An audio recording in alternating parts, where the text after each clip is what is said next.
The Middle East, once the center of world civilization, is like a huge mansion which saw better days years ago, but is now quite run down and neglected. All around are the large, sprawling Arab rooms, Egypt, Saudi Arabia, Transjordan, and Syria, while along the Mediterranean is a crowded new modern wing, Israel.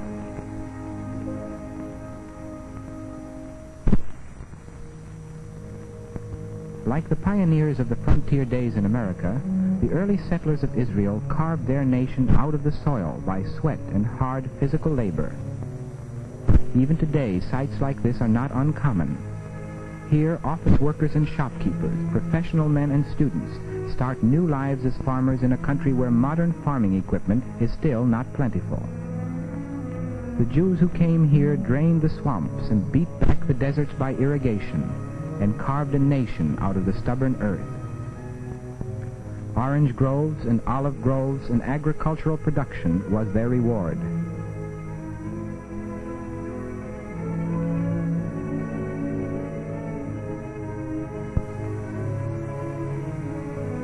Modern American tractors are now being brought into wider use, as on this former desert area, while nearby vigorous young soldiers of the Army of Israel keep in watchful trim as they train on the outskirts of Tel Aviv. These are all citizen soldiers under Israel's program of universal military training. The city of Tel Aviv stands like some modern Riviera city along the shores of the Mediterranean. Modernistic architecture is everywhere, and the beach promenade offers a cool seaside walk on hot days. There are people living in Tel Aviv now who remember it when it was just a series of sand dunes, only 40 years ago. Today, whatever sand remains forms a playground and beach alongside the inviting waters of the Mediterranean. The center of Tel Aviv is a bustling, cosmopolitan place, with signs in Hebrew reminding the visitor that this is truly an all-Jewish city.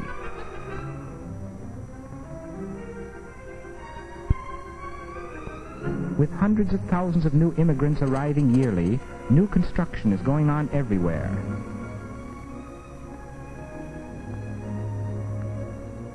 These are apartment houses on the outskirts of town, yet apartments in Israel are still as scarce as the snow in the Negev desert. Silk kerchiefs are worn over their faces by the women of Israel to protect their complexions from the harsh desert sun. This is a style tip that's probably over 1,000 years old. The young lady is a Jewish girl from Czechoslovakia. At a kibbutz near Tel Aviv late one afternoon, we have a chance to see some of the children of these collective settlements as they play their typical childhood games. If America is known as the melting pot of the world, then Israel should be called the pressure cooker of the world, because here in the faces of these eager young children we see the many racial types which have under extreme pressure been quickly fused in a nation.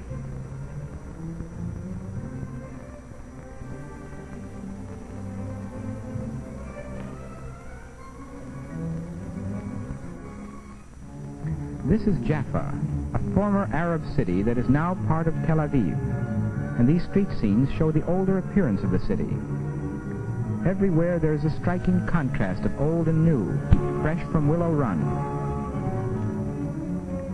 Mohammedan mosques are fairly numerous here, and their typical minarets tower everywhere within the city limits. Theodor Herzl, who might be considered the George Washington of Zionism, called Palestine the Old New Land, and you can see exactly what he meant right here in Jaffa, where modern buildings and even modernistic water towers are beginning to appear among the older buildings.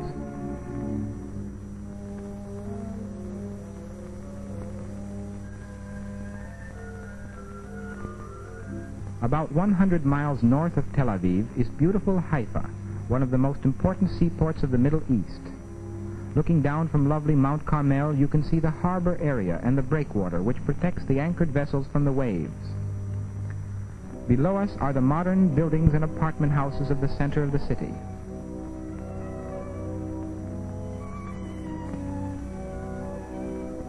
Here is a view of Mount Carmel from below, showing some of the lovely homes built up its slopes. This is the striking municipality building in the center of the city.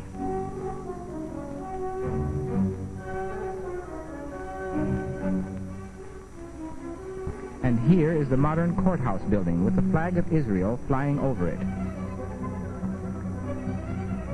Most of the apartment houses in Haifa are of stone construction, and street signs are in 3 languages: English, Arabic, and Hebrew.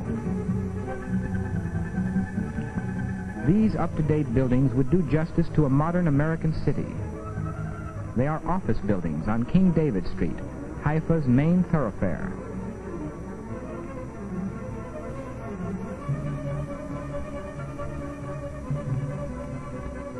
Arabs from nearby Acre pass freely through the city streets. A great deal of industry is now centered in and about Haifa. Here is a small foundry where important steel products are cast.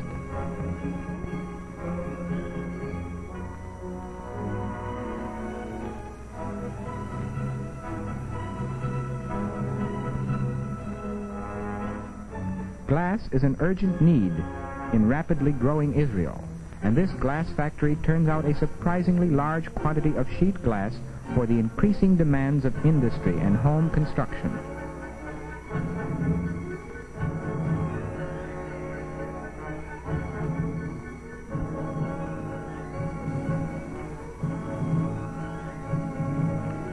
About 20 miles north of Haifa, across the bay, stands the ancient city of Acre.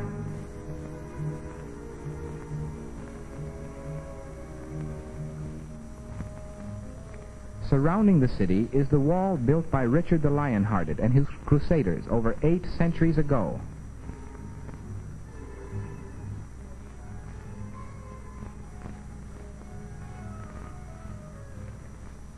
Here are some close-ups of the walls of Acre.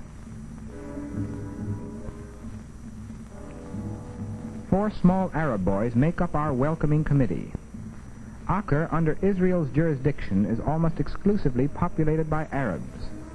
The streets of the city resemble those of Tangiers or Casablanca, with many of the men wearing red fezzes showing they have made a pilgrimage to Mecca.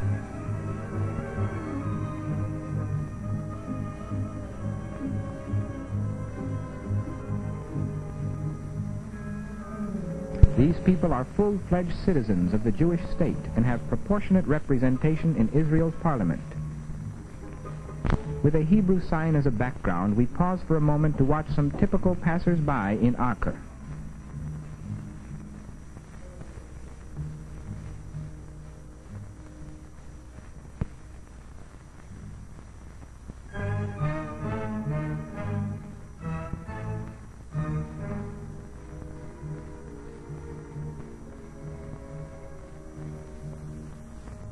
Like Jaffa, Acre is dotted with mosques and minarets from which the Muslims are called to prayer each day. On the edge of town is a Muslim cemetery in which tombstones are placed at both the head and foot of each grave.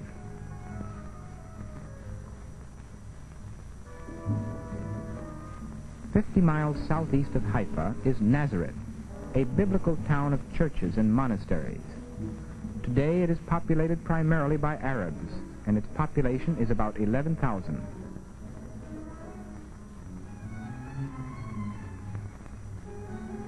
At Rebecca's well in the heart of Nazareth, Arab women and children gather to get water for their daily drinking and washing, and probably to exchange choice bits of local gossip.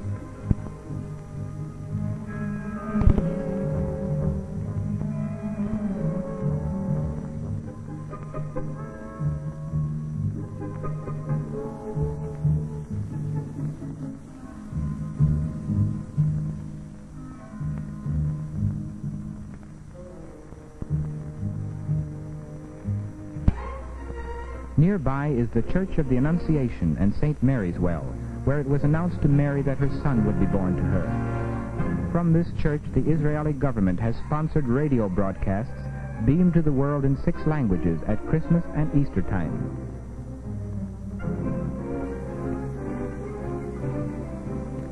The Arab guides speak fluent Hebrew and good English, and they belong to the Israel National Labor Union.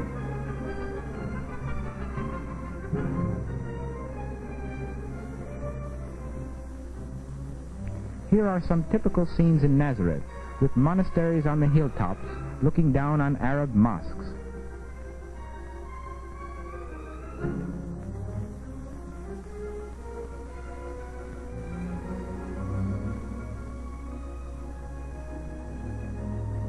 The terrain on the road to the Lake of Tiberias is badly eroded, leaving only rocky, barren hills. Barren, that is, for the time being. It, too, will be reclaimed and put to work to help support the thousands of immigrants entering the country every month. The Lake of Tiberias, better known to most people as the Sea of Galilee, lies almost 700 feet below sea level. This sign marks sea level, and there, far below, stretches the lake, with the mountains of Transjordan on the other side. Tiberias was an ancient Roman hot springs resort, and many of the Roman ruins are still standing.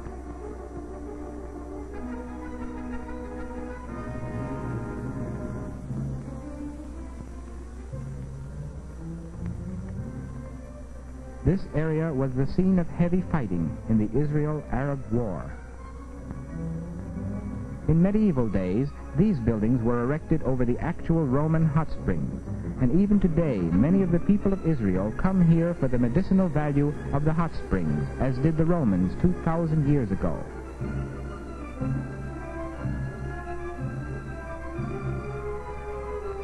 After a last glimpse of the Sea of Galilee, we go south to New Jerusalem, which is under Israel's jurisdiction.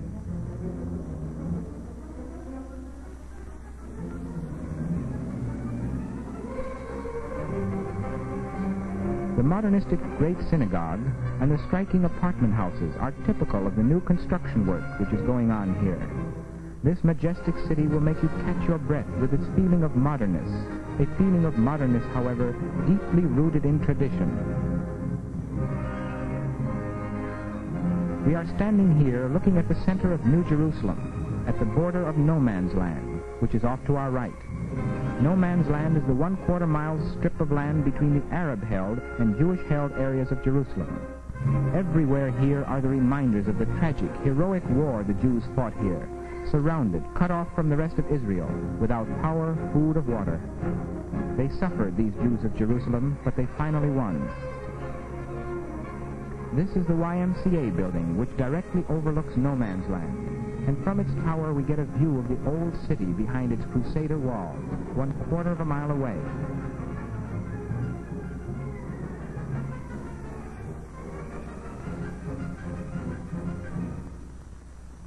In the center of this scene is the famous Jaffa Gate. The tomb of David has a shell hole in the roof from the recent fighting. Jerusalem is one place that you have to visit to appreciate its vitality and its mixture of old and new. These typical children are fine examples of the youthfulness and freshness of Jerusalem's newest generation. Religious freedom is the right of all in Israel.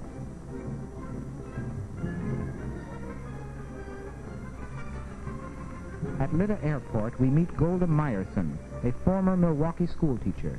Miss Meyerson came to Israel as a pioneer, and after years of service as an official of the Jewish Agency, she was named Minister of Labor of the Israeli government when it was established in 1948. She is here with other government dignitaries to welcome back Dr. Chaim Weizmann, President of Israel, and his charming wife. The President and the First Lady are just returning to Israel following a diplomatic mission to President Truman in the United States. For over 40 years, Dr. Weizmann was a leading figure in the Zionist movement, which aimed at creating a Jewish homeland. As a reward for his years of effective work for that cause, he was unanimously chosen president of the new nation. As the president and his wife leave the airport building, the camera catches an interesting scene as the spectators on the balcony above watch Dr. Weizmann's departure.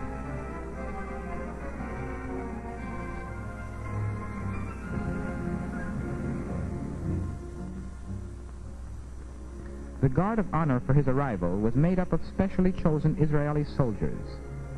As they, too, prepare to leave the airport, we get a chance to see the fine young soldiers, citizen soldiers, who are the finished product of the preliminary training we saw earlier near Tel Aviv.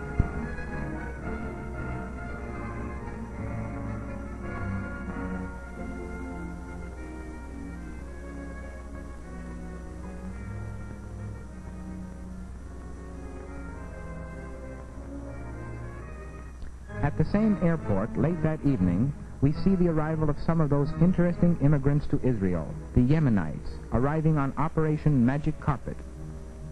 These very religious Orthodox Jews have lived for over 1,000 years in the ancient Arab kingdom of Yemen, about 900 miles south of Israel on the Arabian Peninsula.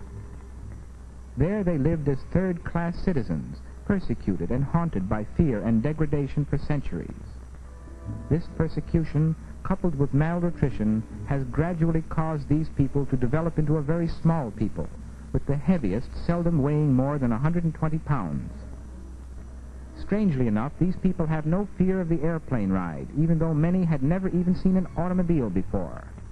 An ancient prophecy of theirs tells them that they will return to Israel on the wings of an eagle, and their return by airplane seems to them merely a fulfillment of that prophecy.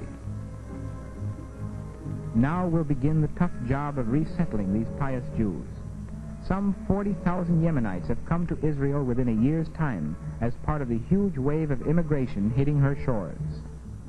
Now you know why Israelis call their country a pressure cooker. Immigrants have come here from some 50 different countries speaking a dozen different languages. These hundreds of thousands of people can be made into useful, productive citizens with your aid through the United Palestine Appeal.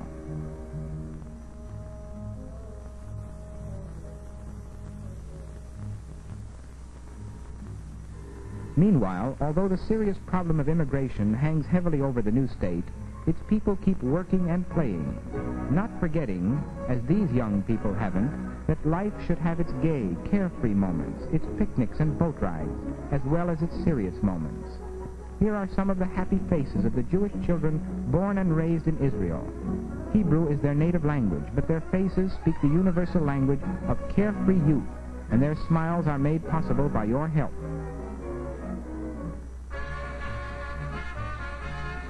Happy dancing is in the soul of the Israeli.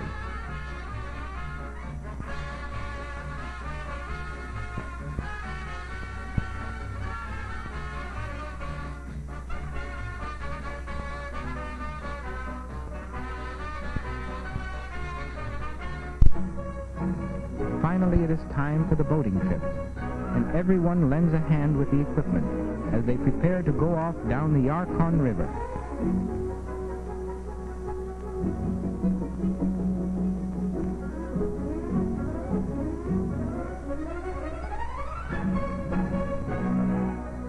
Once you've seen Israel, you will never leave it in a sense, or forget it.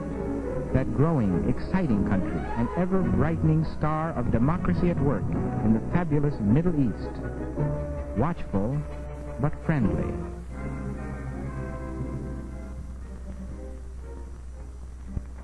The United Palestine Appeal raises its funds through the nationwide United Jewish Appeal campaign. The United Palestine Appeal, comprised of the Jewish Agency, the Palestine Foundation Fund, the Jewish National Fund, and the Mizrahi Palestine Fund, provides the financial support for Israel's immigration, resettlement, and upbuilding program as carried out by these functional agencies.